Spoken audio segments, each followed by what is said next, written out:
All life form strives to the max of its potential except human beings. All life form strives to the max of its potential except human beings. How tall will a tree grow? As tall as it possibly can. You never heard of a tree growing half as high as it could. No, trees don't grow half. A tree drives its roots as deep as it can, reaches as high as it can, produces every leaf it can, every fruit it possibly can. To the max. Every life form strives to the max, except human beings. Now, why not human beings? Jot this down. You've been given the dignity of choice. You're not a robot. You don't have to repeat this year the same as last year. You can tear up last year's plan, develop a new plan.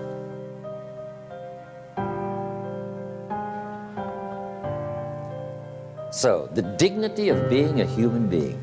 Now, here's the choice on being a human being. To be part of all we were meant to be, or to be all. To strive for all, or half, or part, or some. The choice is up to you.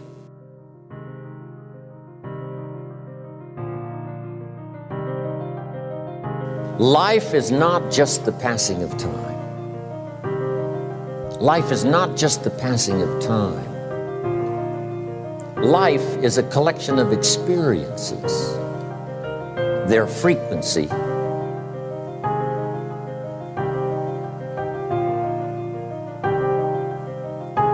and their intensity. Life is not just watching the clock tick away. Life is a collection of experiences, their intensity, their frequency.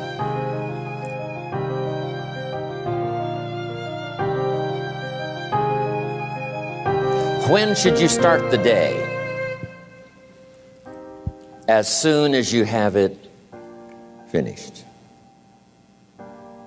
Plan the day the best you can, leaving plenty of room for improvising and surprises and all the stuff that happens during the course of the day. But if you've planned a good, productive day, now you start that day, you can't believe how much more valuable your time will be. Don't start the day until you have it finished. Now here's the next one. Don't start the week until you've had it finished. Now to lay out a week is a pretty good challenge. Next, don't start the month until you have it finished. The places to go and the people to see and the productivity and the sales and the customers and the development and all the rest of what you want to accomplish during the course of 30 days. Don't start the month till it's finished. And then here's the big one. This is really challenging. Don't start the year until you have it finished. To the best of your ability. It can't be finished like minute by minute. And it might get all upset. It might get torn up and you do a new one. You make so much progress the first 90 days that now you've multiplied it all by 2, by 3. Because that happened to me. I thought, wow, this is going to be a great year. By the time I'd finished the 3rd month, I'm rolling, I'm soaring. So many things are happening, I revised my whole year's plan.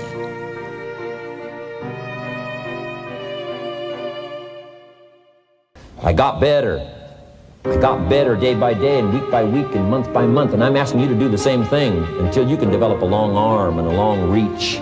Until you can develop influence that won't quit. Touch people next year you couldn't touch this year. Touch people now you couldn't touch before. Conduct a meeting now you couldn't conduct before. Heart and soul now mixed in there that wasn't there, missing before. I'm asking all of you to get better in spite of the winters, in spite of the downturn. The money downturn, the social downturn, the personal downturn, whatever it is. Just get stronger. Get better.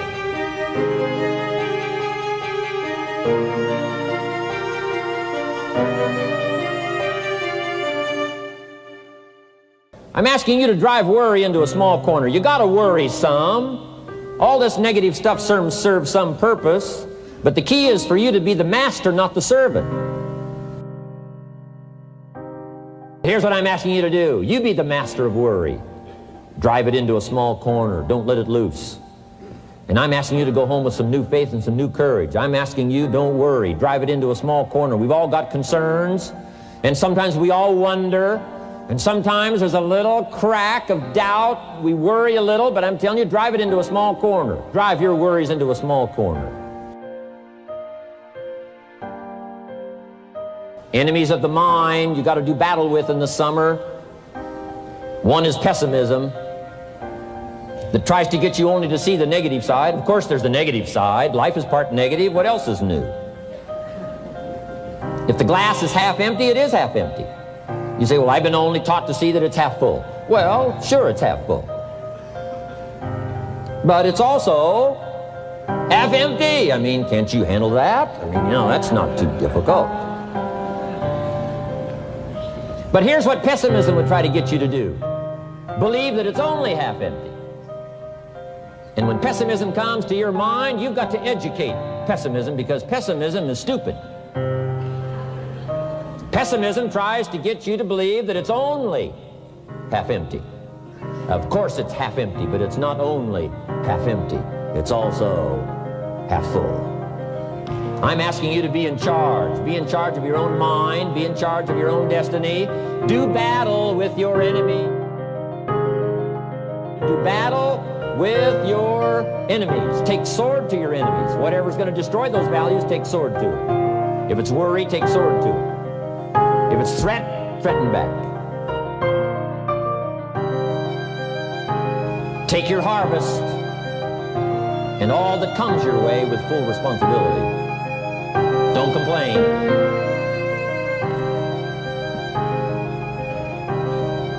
That fourth season, complaining, telling you, could ruin all of your chances. Complaining sometimes starts as an infection. If you don't take care of it, it becomes a disease. Do battle with it. In the harvest time, reap your harvest without complaint. It's your crop, you sowed it. You either made the calls or didn't make the calls. You wrote the letters, you didn't write the letters. You were steady or you weren't steady. You did it or you didn't do it. You put together a good day or you didn't put together a good day. Take responsibility when the harvest time finally comes and say, hey, it's my crop. Got to take responsibility for it. I do not complain. I'm asking you to be touched with the smallest of people's challenges. Don't just be touched with the challenge. I'm asking you to be touched with the problem. Let people's problems get to you. Let people's problems touch your heart this year like never before. Be touched. Let life touch you. Don't let it kill you, but let it touch you. The problems that are out there, people struggling with their economy, struggling with their health, struggling with their future, I'm asking you to let that get around your heart. Let it do something to you. Don't go untouched. Don't go unmoved.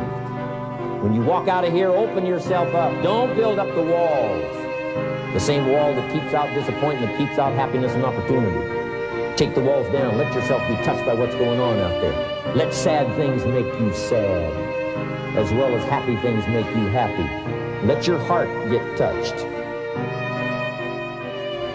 What a next year you could have if you pay more attention this year, soak it up, gather it up, and reflect at certain times what's going on and what's happening.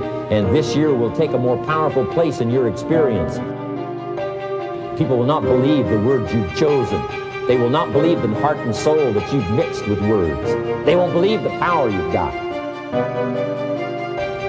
We've got this extraordinary opportunity now. Let us not keep it. Let us share it. Let us reach out with a long reach, a strong reach, an unprecedented reach. Let us reach out and touch people not just with our opportunity. Let's touch people with our lives. Let's touch people with our experiences. Let's touch people with our heart and soul. But here's what I did. I worked around the clock, so that I would make up in numbers what I lacked in skill. When you're new, you make up in numbers what you lack in skill. Now, when you become more skillful, the numbers can go down. But at first, if you want to compete or if you want to really get good, you've got to put in the numbers. I'll tell you what's really going to serve you well, and that's the excitement you feel inside that isn't even probably expressed on the outside, the excitement that runs deep, the excitement that stirs commitment, the excitement that stirs courage. Give me the chance and I will get the job done. That kind of excitement.